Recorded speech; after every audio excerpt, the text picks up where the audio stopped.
Hello tout le monde, j'espère que vous allez bien. Alors ce mois-ci, dans le cadre du concours Bulu, j'ai décidé de faire un pantalon, tout ce qu'il y a de plus simple, tout ce qu'il y a de plus basique à faire dans le tissu de votre choix. Mais moi, je vais le faire dans ce magnifique wax de chez Amagat. Je vous mettrai les infos en barre de description. C'est un wax 100% coton, très lumineux, très festif. Donc j'ai déjà dit que c'était du 100% coton.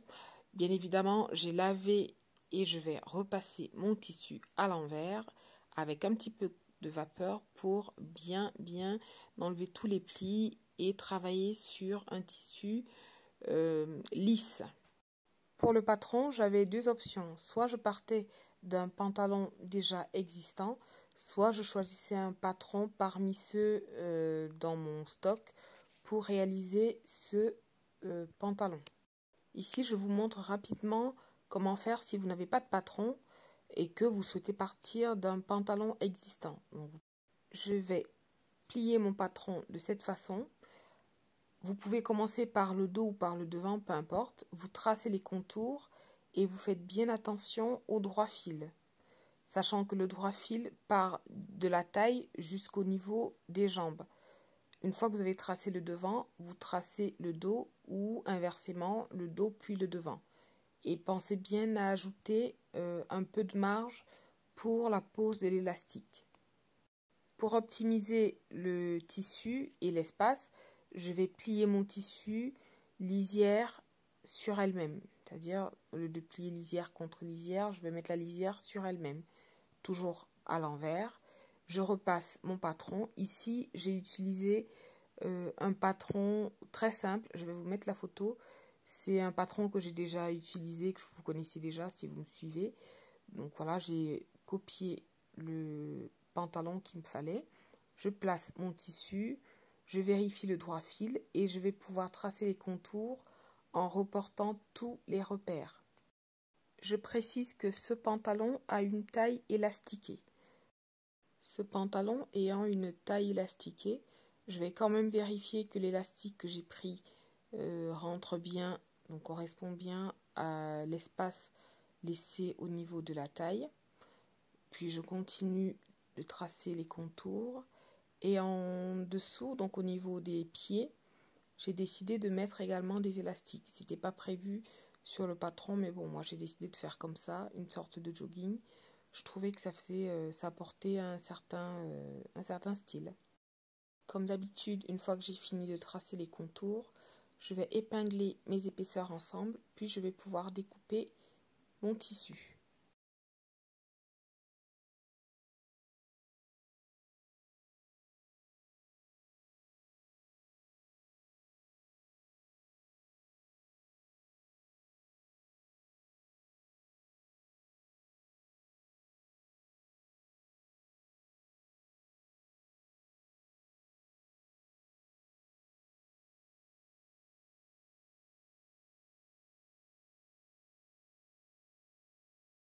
Après le dos du pantalon, je m'attaque au devant.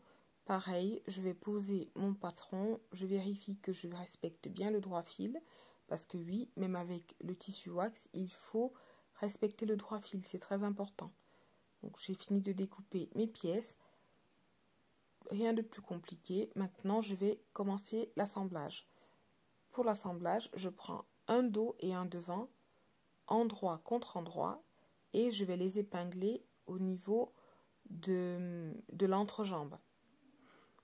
Donc pour cela, alors pour celles qui ont déjà fait des assemblages de pantalons, au niveau de ce qu'on appelle la fourche, donc de l'entrejambe, je ne sais pas comment appeler ça autrement, au niveau des fesses, en fait, il y a un petit décalage.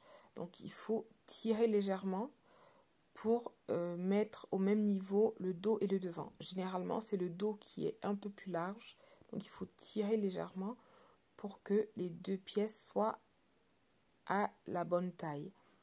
Cette opération est indispensable pour le bon tombé du pantalon et pour la résistance à l'usure.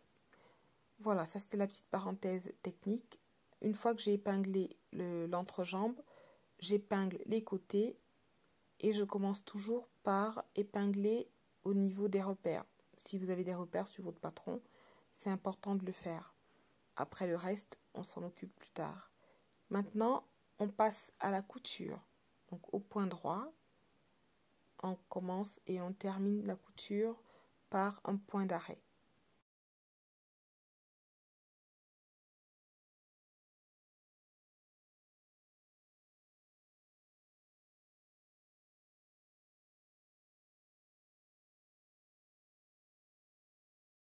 Je viens ouvrir toutes mes coutures au fer à repasser avec un petit peu de vapeur. Ensuite, je vais surjeter ces parties que je viens de coudre. Ensuite, je vais prendre l'une des jambes de mon pantalon, je vais la mettre à l'endroit, je laisse l'autre à l'envers. Et cette jambe que j'ai mise à l'endroit, je vais venir la glisser dans celle qui est à l'envers. Cette opération me permet d'assembler les deux jambes de mon pantalon au niveau de la fourche. Tout à l'heure, j'ai dit fourche, mais en fait, ce n'était pas du tout la fourche, c'était l'entrejambe. Je viens épingler les deux pieds de mon pantalon au niveau des coutures d'entrejambe. Je m'assure que ces coutures soient bien plates, donc bien ouvertes, avant d'épingler pour éviter d'avoir des bosses ou une couture pas nette et pas lisse. Donc j'épingle de part et d'autre en faisant correspondre les repères. Ici, moi j'en ai, donc je les fais correspondre. Et je peux continuer d'épingler jusqu'au bout. Je fais pareil de chaque côté. Après tout ça, je passe à la couture. Pour la couture, je vais faire 2 passages au point droit. Pourquoi 2 passages? Pour donner plus de résistance à mon vêtement. C'est ce qui est recommandé. Donc vous faites 2 passages et en plus, moi je vais surjeter. La couture est terminée, je vous montre ce que ça donne. Je vais venir retirer la jambe qui était à l'intérieur de l'autre. Je la ressors et voilà, ça donne ceci. Mon pantalon commence à prendre forme. Je vais maintenant préparer la pose des élastiques au niveau des pieds et au niveau de la taille. Pour les pieds, ou que ce soit pour les pieds ou pour la taille, il faut compter 2 fois la largeur de votre élastique. Et à cette mesure, vous allez ajouter une valeur de couture. Moi, pour être large, je prends 1,5 cm.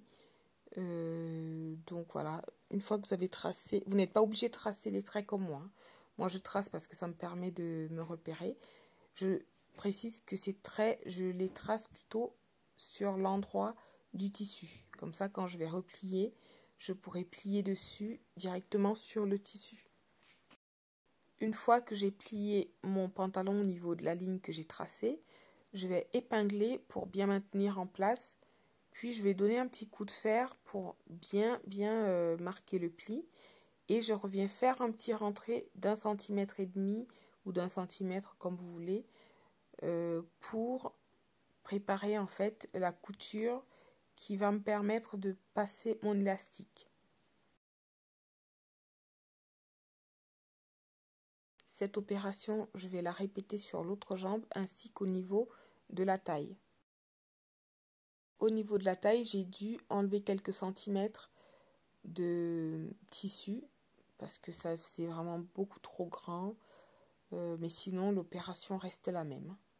Je vais mettre 4 repères donc au niveau du milieu dos, milieu devant et de chaque côté du pantalon. Je vais mettre des petits repères. Ces repères en fait vont correspondre à l'endroit où mon pantalon fini va venir se positionner juste en dessous du nombril, légèrement en dessous. Donc je mets ces petits repères, moi j'ai fait comme ça pour que ça tombe vraiment pile poil. Et donc partant de ces repères là que j'ai mis aux 4 coins de mon pantalon, je vais venir compter la largeur de l'élastique et une petite valeur de couture, environ 1,5 cm ou 2 pour plus de facilité à glisser l'élastique. Puis je vais tracer un trait tout autour de cette valeur et je vais découper l'excédent.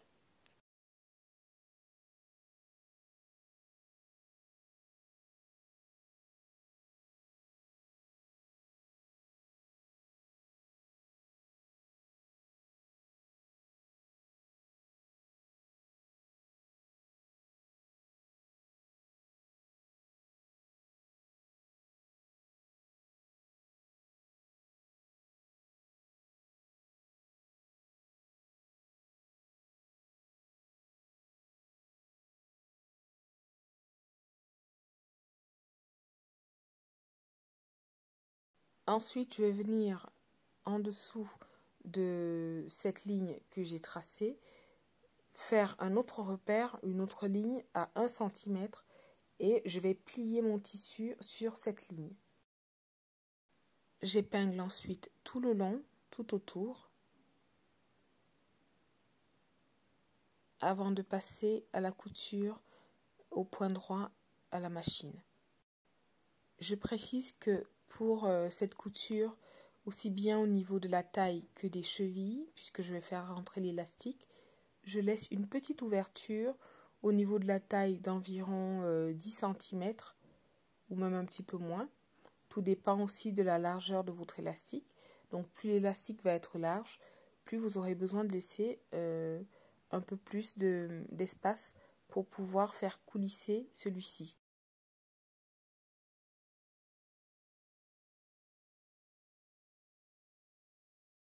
Je viens maintenant poser mon élastique, du moins je vais le faire passer par le petit tunnel que j'ai cousu.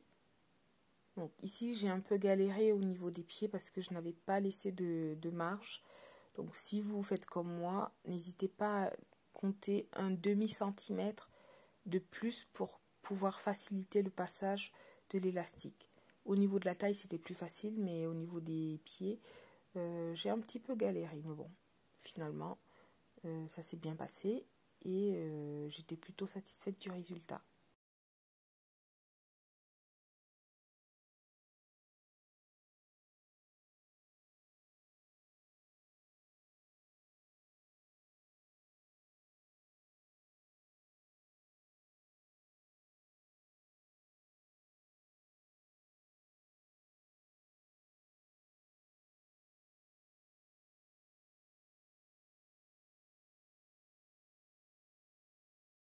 J'épingle ensuite les deux bouts, les deux extrémités de mon élastique.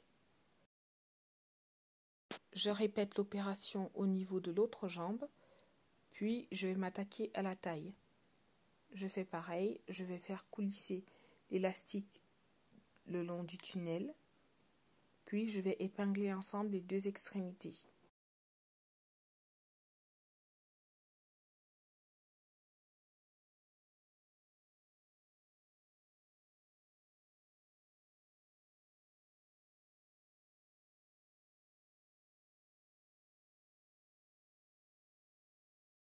Je viens ensuite coudre mon élastique en faisant plusieurs passages de manière à bien solidifier ma couture. Et enfin, je viens coudre le petit espace que j'avais laissé pour pouvoir faire passer l'élastique. Et voilà, le pantalon est terminé. Je vous l'avais dit, très simple, très facile à faire, niveau débutant, plus. Et vous pouvez le porter soit pour rester à la maison, pour sortir avec des petits escarpins, avec des baskets, enfin comme vous voulez. Il est top et vraiment confortable. Et je pense qu'il va à toutes les morphologies. Allez, je vous dis à bientôt!